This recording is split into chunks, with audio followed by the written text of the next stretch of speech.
புதுயுகம் தொலைக்காட்சியின் ஆலயவளம் நேயர்களுக்கு அன்பு வணக்கம். காரணம் இல்லாமல் காரியம் இல்லை, காரியம் இல்லாமல் காரணம் இல்லை என்று சொல்வார்கள். எந்த ஒரு செயலுக்குமே அதற்கான மூல காரணம் ஒன்று இருக்கும். அந்த காரணத்தின் அடிப்படையிலேயே அந்த செயலும் நடைபெறுகிறது. இந்நிலையில் உலகத்தின் தோற்றம், இயக்கம், ஒடுக்கம், மீண்டும் தோற்றம் என்ற தொடர் செயலுக்கு காரணமாக இருப்பது பேராற்றல் பொருந்திய இறைவன். அந்த இறைவனின் பேராற்றலே எந்த ஒரு செயலையும் பொருளையும் உண்டாக்குகின்ற, உருமாற்றுகின்ற காரணியாக திகழ்கிறது. ஆகையால் தான் ஆக்கக்கூறுகளுக்கு காரணி என்ற பெயரே அமைந்திருக்கிறது. இவ்வாறு காரணியோடு திகழ்வதால் இறைவன் சிவபெருமான் காரணீஸ்வரர் என்றும் அழைக்கப்படுகிறார். அத்துடன் சக்தியின் வடிவமான உமையம்மைக்கு காரணி என்ற திருப்பெயரும் உண்டு. காரணம் சிவமென்றால் காரணி சக்தி. ஆக சக்தியோடு கூடிய சிவபெருமான் காரணீஸ்வரராக திகழ்கிறார். வெவ்வேறு புராண காரணங்களுடன் காரணீஸ்வரர் என்ற திருப்பெயரிலேயே சில திருத்தலங்களில் சிவபெருமான் எழுந்தருளி இருக்கிறார். அத்தகைய திருத்தலங்களில் குறிப்பிடத்தக்கது சென்னை மாநகரின் மையப்பகுதியான சைதாப்பேட்டையில் அமைந்துள்ள சொர்ணாம்பிகை அம்மன் உடனுரை காரணீஸ்வரர் திருக்கோவில். சாபத்தால் அவதிப்பட்ட காமதேனு பசுவை தேவேந்திரனுக்கு மீட்டு கொடுத்த அருள் விளையாடலை இறைவன் இங்கே நிகழ்த்தியிருக்கிறார்.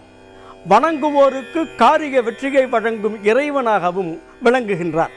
பரபரப்பான சென்னை மாநகரத்துக்குள் விசாலமான பிரகாரங்கள், திருக்குளம், நந்தவனம் ஆகியவற்றோடு அமைதியையும் ஆனந்தத்தையும் நல்கும் இறைத்தலமாக திகழும் சைதாப்பேட்டை காரணீஸ்வரர் திருக்கோவிலின் அருமை பெருமைகளை இன்றைய ஆலயவளம் நிகழ்ச்சியில் அகம் சிறக்க காண்போம்.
திருக்காரணீஸ்வரம்.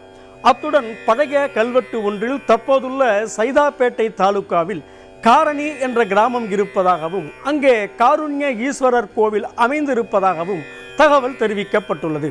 காருண்ய ஈஸ்வரர் என்ற அந்த பெயரே காலப்போக்கில் மருவி காரணீஸ்வரர் என ஆகிவிட்டதாகவும் சில ஆய்வாளர்கள் கருதுகின்றனர். இத்தகைய புராண வரலாற்று சிறப்பு வாய்ந்த சைதாப்பேட்டை காரணீஸ்வரர் திருக்கோவில் தொடர்பான ஆலயவலம் நிகழ்ச்சி சிறிய இடைவேளைக்கு பின் தொடரும்.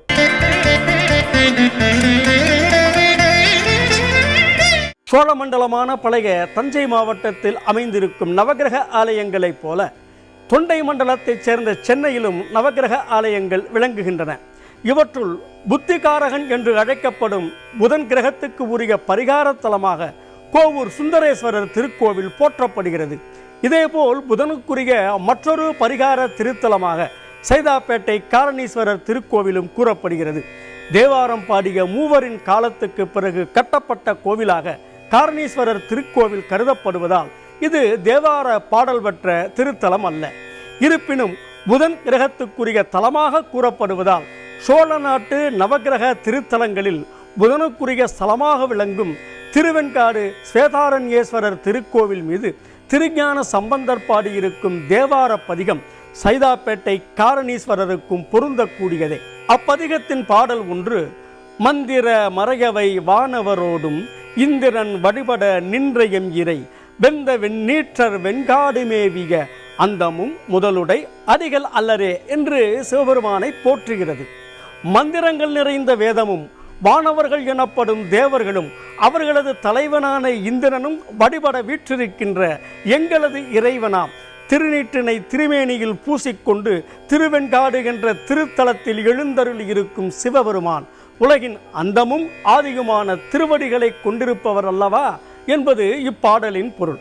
அவ்விதம் ஆதியும் அந்தமுமான திருவடிகளோடு உலகின் காரணமாக விளங்கும் சைதாப்பேட்டை காரணீஸ்வரர் திருக்கோவில் குறித்த ஆலயவலம் நிகழ்ச்சி தொடர்கிறது.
சென்னை மயிலாப்பூரில் அமைந்திருக்கும் 7 சிவாலயங்களில் பொற்கொடியம்மன் உடனுரை காரணீஸ்வரர் திருக்கோவிலும் ஒன்றாகும். இதேபோல் தாம்பரத்தை அடுத்த பெருங்களத்தூரில் காருண்யாம்பிகை அம்மன் உடனுரை காரணீஸ்வரர் திருக்கோவில் உள்ளது. மேலும் சென்னையை அடுத்த திருவள்ளூர் மாவட்டம் காக்கலூரில் ஆஞ்சநேயர் வழிபட்ட செண்பகவல்லி அம்மன் உடனுரை காரணீஸ்வரர் திருக்கோவில் அமைந்துள்ளது. இவற்றிலிருந்து வேறுபட்ட சென்னை சைதாப்பேட்டையில் உள்ள சொர்ணாம்பிகை அம்மன் உடனுரை காரணீஸ்வரர் திருக்கோவில் தொடர்பான ஆலயவலம் நிகழ்ச்சி சிறிய இடைவேளைக்கு பின் தொடரும்.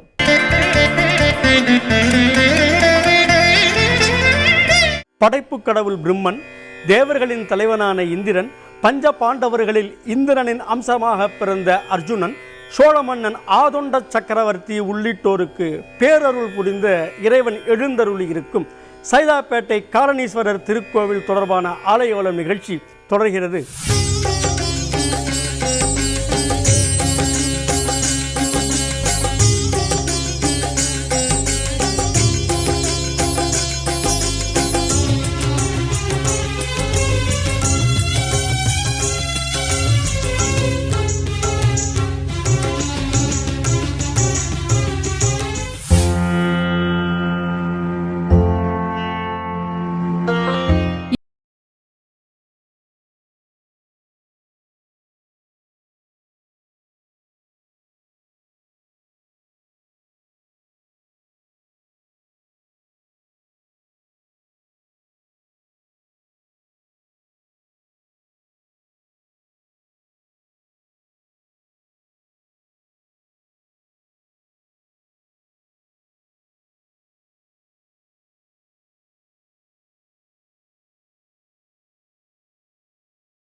காரணீஸ்வரர் திருக்கோவில் பல நூற்றாண்டுகளுக்கு முன்பு கட்டப்பட்ட கோவில் என்று கூறப்படுகிறது.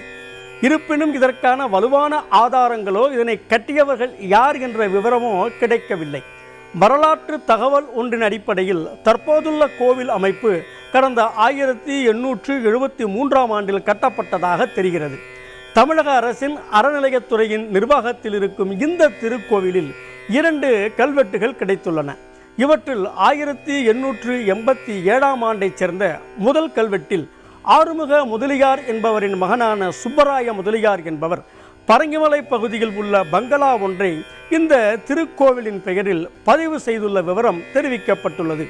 இந்த பங்களாவின் வாடகை வருமானத்தின் மூலம் பிரம்மோற்சவம் மற்றும் ஆருத்ரா தரிசன விழாக்கள் நடத்தப்பட்டுள்ளன. இதேபோல் 1919ஆம் ஆண்டைச் சேர்ந்த மற்றொரு கல்வெட்டில் ஆண்டியப்பன் என்பவரின் மனைவியான அம்மாயி அம்மாள் என்பவர் இந்த கோவிலுக்கு 2 வீடுகளை நன்கொடையாக அளித்துள்ள விவரம் குறிப்பிடப்பட்டுள்ளது. சைதாப்பேட்டை காரணீஸ்வரர் திருக்கோவிலில் ஆண்டுதோறும் சித்திரை மாதத்தில் கொடியேற்றத்துடன் பிரம்மோற்சவ விழா 10 நாட்களுக்கு உற்சாகமாக கொண்டாடப்படுகிறது. இதேபோல் ஆனி மாதத்தில் திருமஞ்சனம், ஐப்பசியில் கந்த சஷ்டி மற்றும் அன்னாபிஷேகம், மார்கழி திருவாதிரையின் போது ஆருத்ரா தரிசனம், தை மாதத்தில் தெப்பத் திருவிழா ஆகிய விழாக்களும் சிறப்பாக நடத்தப்படுகின்றன. இந்த திருக்கோவில் தினந்தோறும் காலை 6 மணி முதல் 11 மணி வரையிலும், பின்னர் மாலை 4 மணி முதல் இரவு 9 மணி வரையிலும் பக்தர்களின் வழிபாட்டுக்காக திறந்திருக்கிறது. சைதாப்பேட்டை புறநகர் ரயில் நிலையத்தை ஒட்டி இந்த திருக்கோவில் அமைந்துள்ளது. சைதாப்பேட்டை பேருந்து நிலையம் அல்லது மெட்ரோ ரயில் நிலையத்திலிருந்து வந்தால் ஜோன்ஸ் சாலை வழியாக 1/2 கிலோமீட்டர் தொலைவுக்கு நடந்தே வந்து இத்திருக்கோவிலை அடைந்து விடலாம். சைதாப்பேட்டை சென்று காரணீஸ்வரரை வணங்கிவிட்டு வந்தால் எடுத்த காரியம் யாவும் வெற்றிதான் என்பதை சொல்லவும் வேண்டுமா? அடுத்த வாரம் மற்றொரு திருக்கோவில் தொடர்பான ஆன்மீக தகவல்களுடன் சந்திக்கும் வரையில் நன்றி கூறி விடைபெறுவது உங்கள் அன்புக்கினிய பத்மன். நன்றி, வணக்கம்.